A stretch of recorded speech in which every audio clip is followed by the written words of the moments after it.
बातमीपत्राच्या सुरुवातीला मोठी बातमी। सांगली जिल्ह्यातील बनपुरी इथे मानवतेला काळीमा फासणारी धक्कादायक घटना समोर आली आहे। चोरीच्या संशयावरून 2 निष्पाप मुलींना उलट टांगून अमानुष छळ करण्यात आला।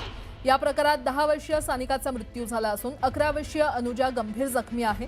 तिच्यावर रुग्णालयामध्ये उपचार सुरू आहेत। वडील नाना यमगर यांनी संतापाच्या भरात मुलींना मारहाण केल्याची माहिती आहे। रात्रभर पाणी मागत तडफडणाऱ्या मुलींना कोणतीही मदत करण्यात आली नाही। सकाळी उघड झालेल्या या घटनेनंतर परिसरात संतापाची लाट उसळली।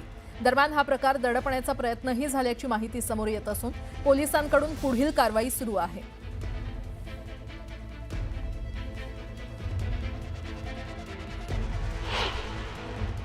मौजे बनपुरी तालुका आटपाडी येथील दादू हैबती यमगर याने त्याच्या 2 मुली नामे अनुजा यमगर वय वर्ष 11 व ऋतुजा यमगर वय वर्ष 9 यांना काल रोजी रात्री घरगुती कारणावरून हातपाय बांधून पत्र्याला टांगून ठेवले होते। त्यामध्ये अनुजा यमगर ही गंभीर जखमी झाली असून तिला जीवे ठार मारण्याचा प्रयत्न केला असल्याने तिच्यावर आटपाडी येथे उपचार चालू आहेत। व ऋतुजा यमगर हिला हातपाय बांधून लटकून जीवे ठार मारून तिचा खून केला असल्यामुळे तिचं पोस्टमॉर्टम करून नातेवाईकाच्या ताब्यात दिलं आहे। आरोपीविरुद्ध गुन्हा दाखल करण्याची प्रक्रिया चालू असून गुन्हा दाखल होऊन पुढील तपास करत आहोत। दारूच्या नशेत आपल्या पित्यानं मुलीचा जीव घेण्याचा प्रकार आटपाडी बनपुरी इथे घडलेला आहे। आपण सध्या आहोत त्याच ठिकाणी।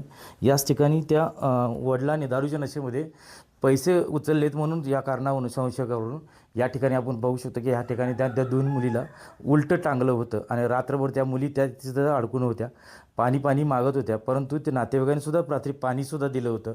आणि त्यानंतर सकाळी उठल्यानंतर कळालं की त्यातली एक मुलगी ही ऋतुजा म्हणजे सानिका ही मयत झालेली आहे आणि दुसरी अनुजा जी होती ती बेशुद्ध होती आणि थोडी बडबडत होती। या संदर्भात त्यांच्या आई आहेत, त्यांच्याकडून जाणून घेणार आहोत काय होतं, काय परिस्थिती होती, काय झालं होतं। तिला वरनं खाली काढल्यानंतर बोलायला येत नव्हतं। पाणी पाजलं, पाणी पिली ती आणि मग नंतर लगेच गाडी बोलवून दवाखान्यात नेली। कधी बांधलं होतं? संध्याकाळी 7 वाजता बांधलं होतं। कशाने? काय दारूच्या नशेत केलं? दारू पेलेलं होतं, ते दारूच्या नशेत बांधलं त्यांनी। पुढे येऊ नका म्हटलं कुणाला। घरातले कोणी सोडवायचा प्रयत्न केला नाही? सगळ्यांनी प्रयत्न केला पण त्यांनी येऊच दिलं नाही आम्हाला जवळ।